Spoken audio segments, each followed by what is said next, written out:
सद्गमय तमसो मा ज्योतिर्गमय मृत्योर्मामृतं गमय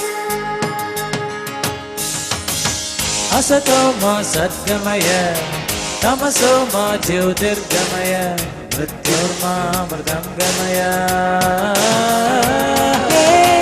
असतो मा सद्गमय तमसो मा ज्योतिर्गमय Vande Mataram Vande Mataram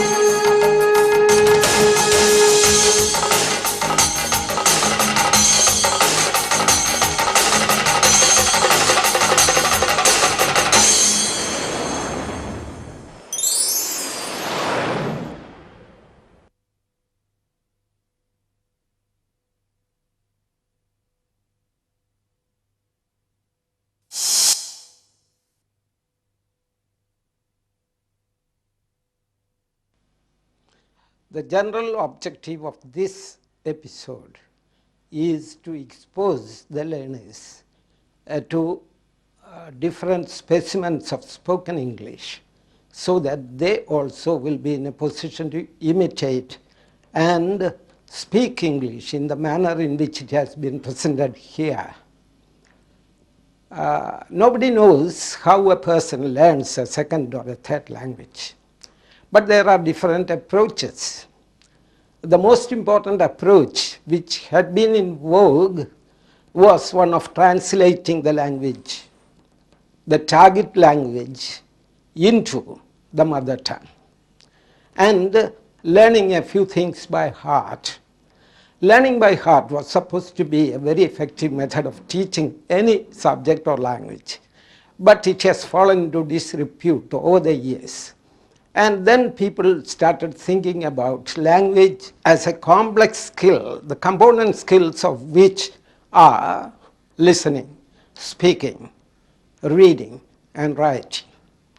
There are some teachers who teach these different skills in isolation, but we have to remember that language is a holistic thing, and therefore all these four skills, although can be developed independently, they have to be integrated properly so that the learner learns the language in a better manner. So the behaviorists always believe that a lot of drilling is required to teach a language. That's the second approach to language teaching. Nowadays people talk about what is called a communicational approach, in which language is actually absorbed by the learners when they are exposed to the target language.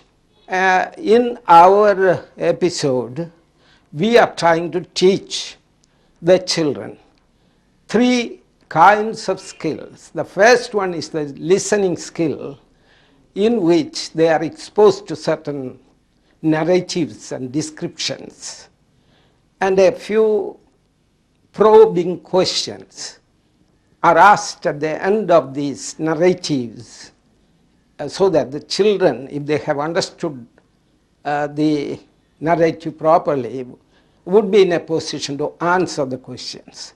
The questions can be of different types. It can be purely factual questions, it can be interpretative questions, and it can be questions testing the knowledge of cause and effect, reasoning. Some questions have to be answered only by proper reasoning. So there are different levels and dimensions in the matter of asking questions.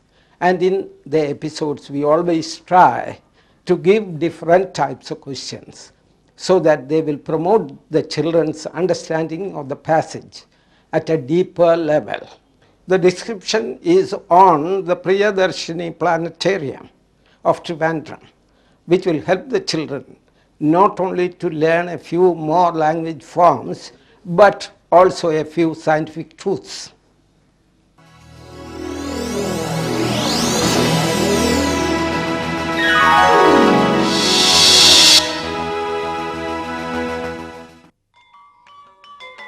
The Kerala State Science and Technology Museum is an autonomous organization established by the Government of Kerala to serve as a dynamic medium of science communication for the public and to instill a sense of inquiry and scientific temperament in the minds of the young. It is spread over a 6-acre plot of land in the heart of Thiruvananthapuram. It is also one of the major tourist attractions in the city.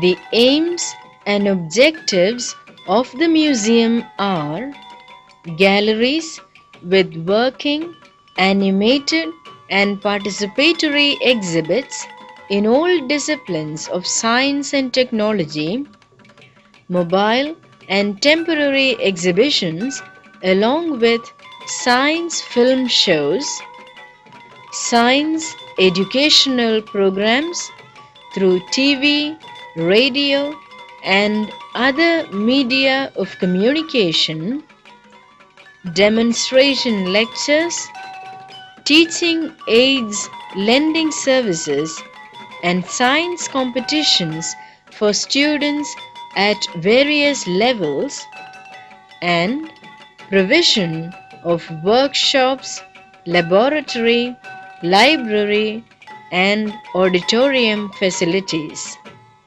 The museum opened its first unit in 1984 with galleries on electricity, electronics, power and motion mechanics with more than 300 exhibits.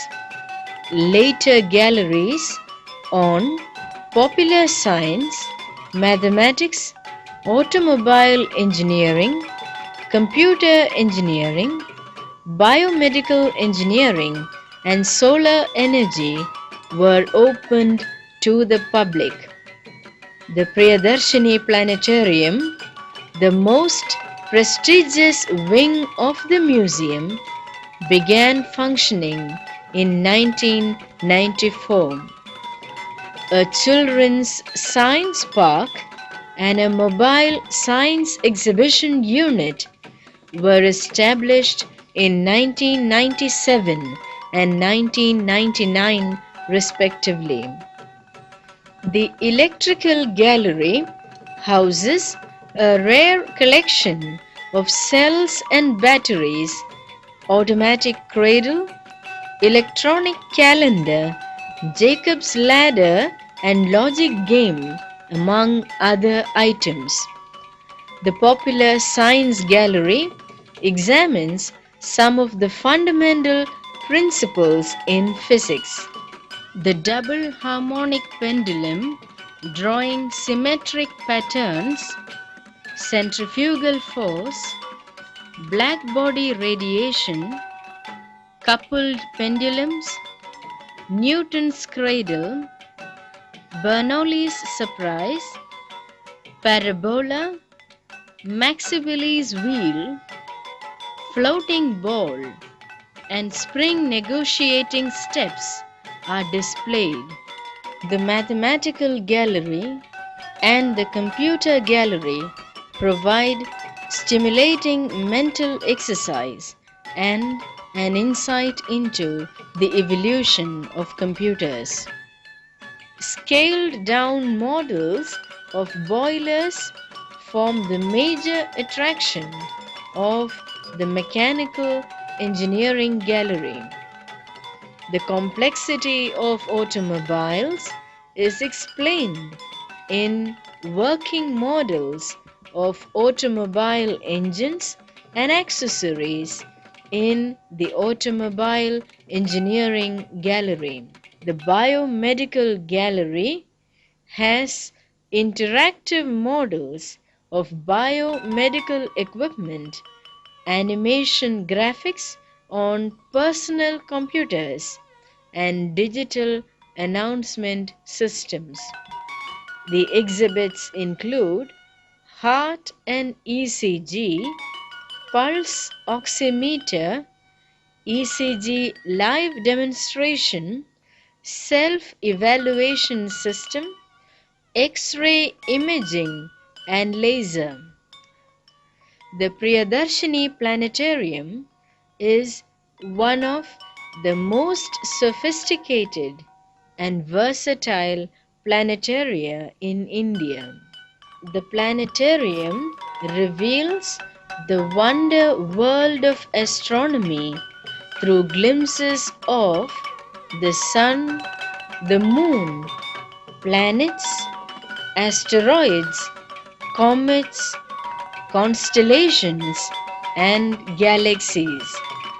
The prime objective of the Science and Technology Museum is to bring the same to the common man.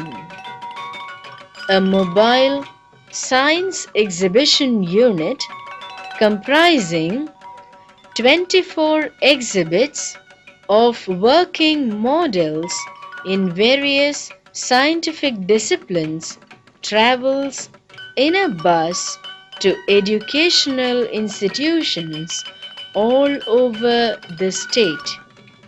Video and film shows on the topics concerned are also arranged.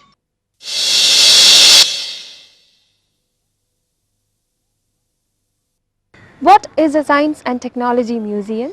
The Kerala State Science Technology Museum is an autonomous organization established by the Government of Kerala as a dynamic medium of science communication and to instill scientific temperament in the minds of young. In which year were the first galleries established? The first few galleries were opened in 1984. What do the galleries contain? The galleries contain working, animated, participatory exhibits in all disciplines of science and technology. When did the Priyadarshini Planetarium start functioning? The Priyadarshini Planetarium began to function in 1994. Give an account of the Priyadarshini Planetarium. The Priyadarshini Planetarium is one of the most sophisticated ever styled the planetarium in India. It reveals the wonder world of astronomy through the glimpses of the sun, the moon, planets, asteroids, comets, and constellations and galaxies. How does a mobile science exhibition unit function? A mobile science exhibition unit comprises 24 exhibits of working models in various disciplines, travels in a bus to educational institutions all over the state. Video and film shows are also arranged. The story that is going to be narrated is entitled The Old Woman.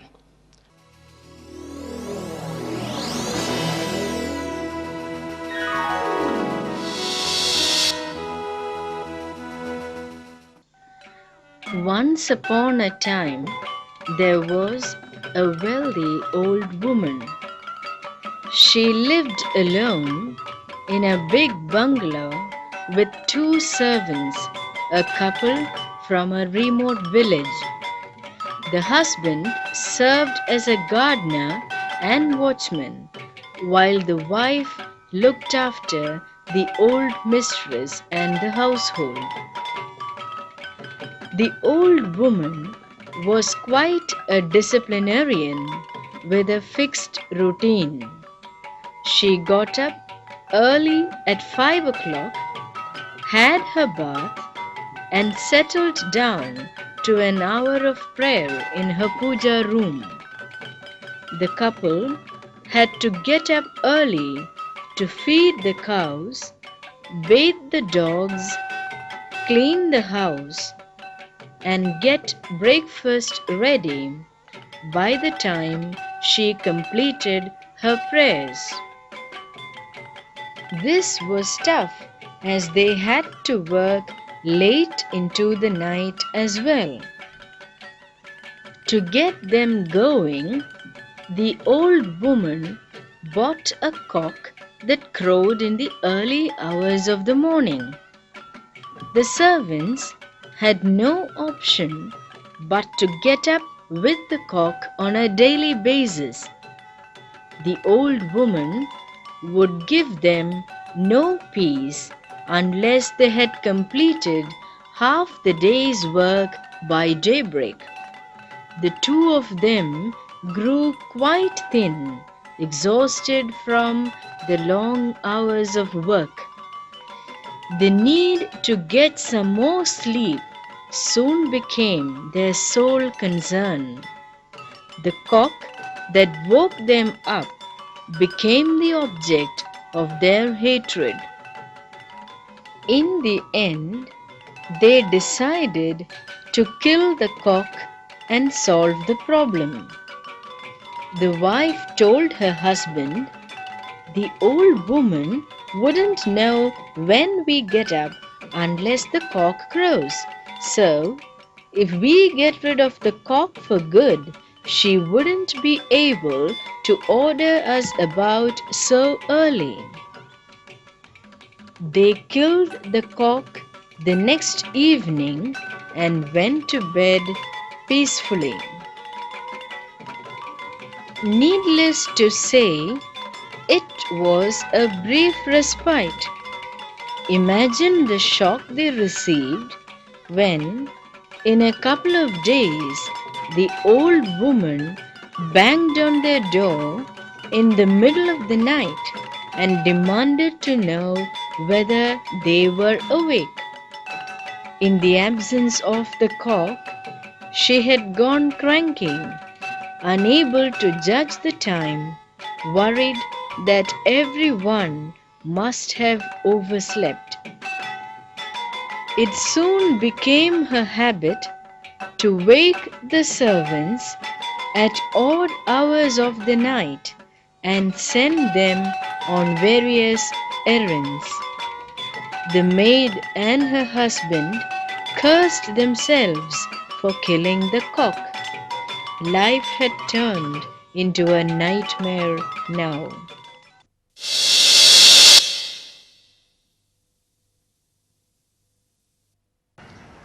Who were the servants in the house? What were their roles?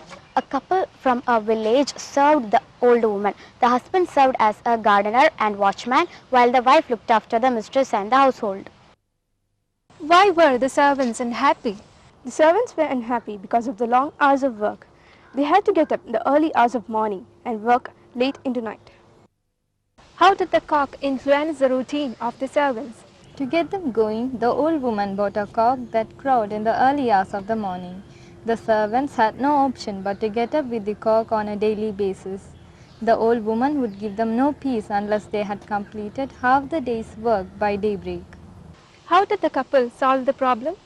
They killed the cock crowed and woke them before daybreak and solved the problem. What was the net result of their action? In the absence of the cook, the old woman went cranky, unable to judge the time, worried that everyone must have overslept. It soon became her habit to wake the servants at the odd hours of the night and send them on various errands. The maid and her husband cursed themselves for killing the cook. Now that the listening comprehension part is over, we are passing on to the dialogue part of the episode. The dialogue deals with a person who visits a doctor. In normal life, people have to go to the doctor and describe their ailments. This is the way how it has to be done.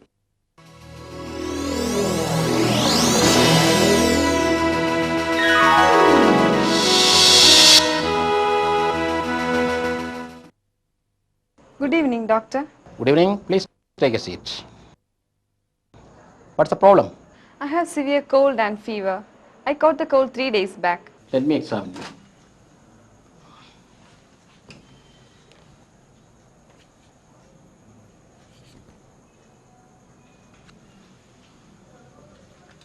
Do you have headaches? Yes, especially in the evening.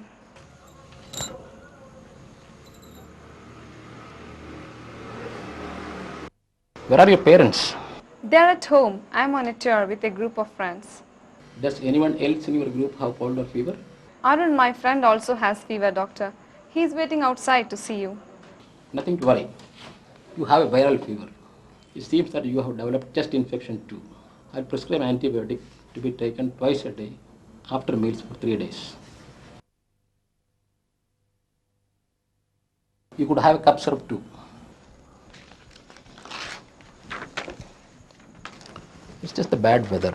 You will be all right in a few days. You must take as much rest as you can. Also take enough fluids. I have severe body pain too. Calpol will relieve the pain. If the fever isn't completely gone in a couple of days, do come and meet me. You could take a blood test then, just to eliminate further dangerous infections. Thank you, doctor. You are welcome. Supposing you go and consult a doctor and the situation demands that you handle the conversation in English, how would you do that? Here are a few sample sentences that the doctor might ask you and which you may have to reply to. Good evening, please take a seat. What's the problem? Good evening. Please take a seat. What's the problem? I have severe cold and fever. I have severe cold and fever, doctor. Let me examine you. Let me examine you. Do you have headaches?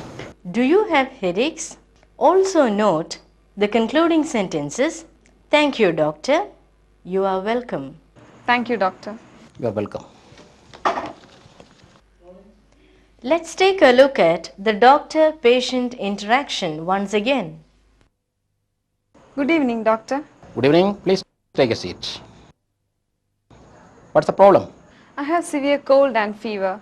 I caught the cold 3 days back. Let me examine you.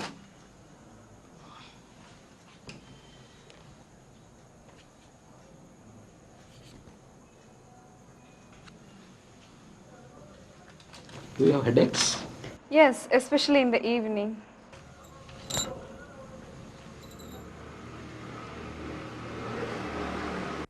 Where are your parents? They're at home. I'm on a tour with a group of friends. Does anyone else in your group have cold or fever?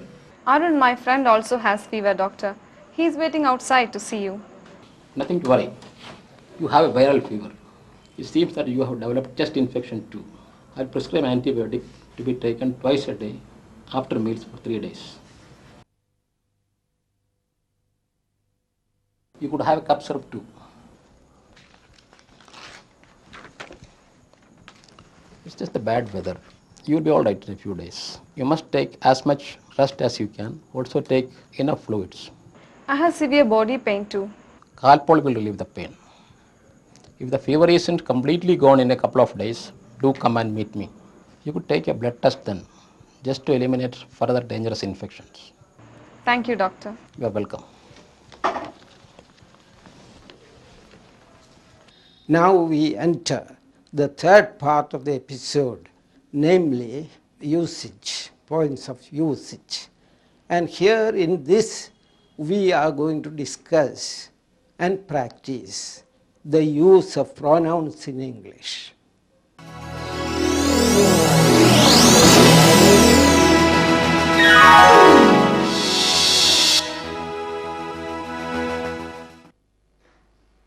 Look at the words highlighted in the conversation.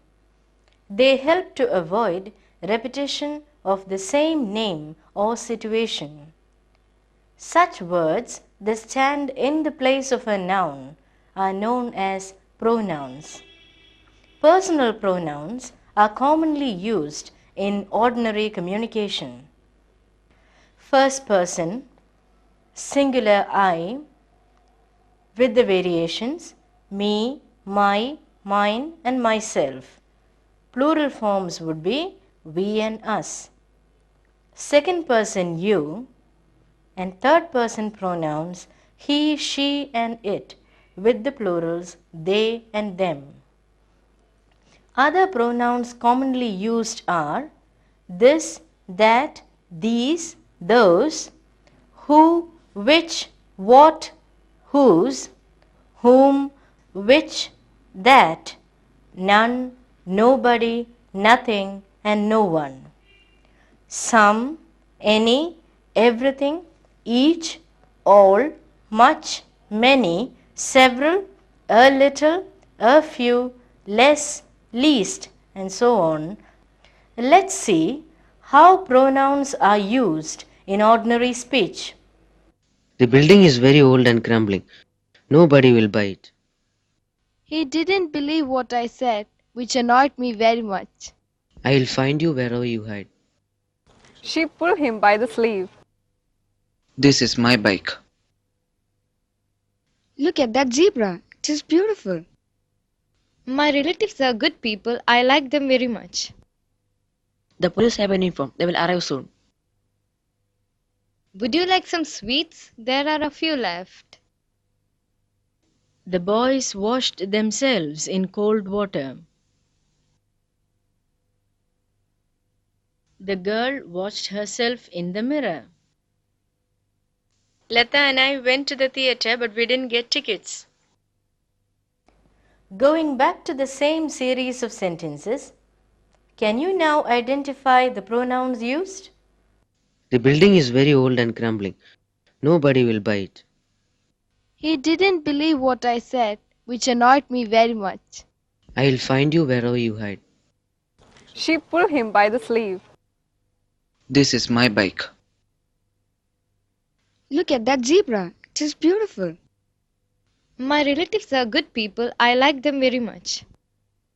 The police have been informed. They will arrive soon. Would you like some sweets? There are a few left.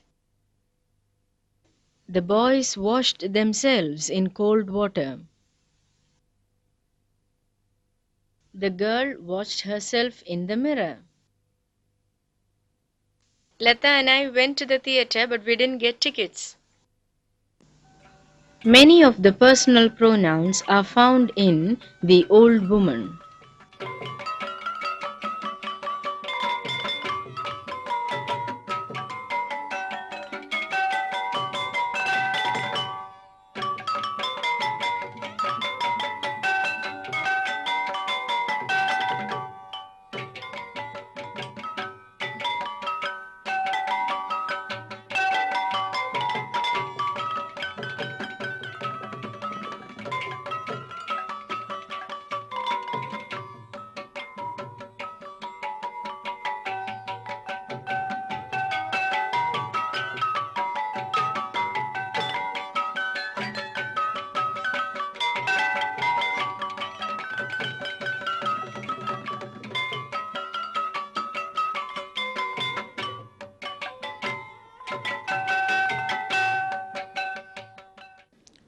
Now we have come to the end of this episode. The first part contained specimen forms of spoken language to be understood by the listeners. The second part consisted of a dialogue in which a person appears before a doctor and describes his illness to him. In the third part, there was a discussion and also some practice material on the use of pronouns.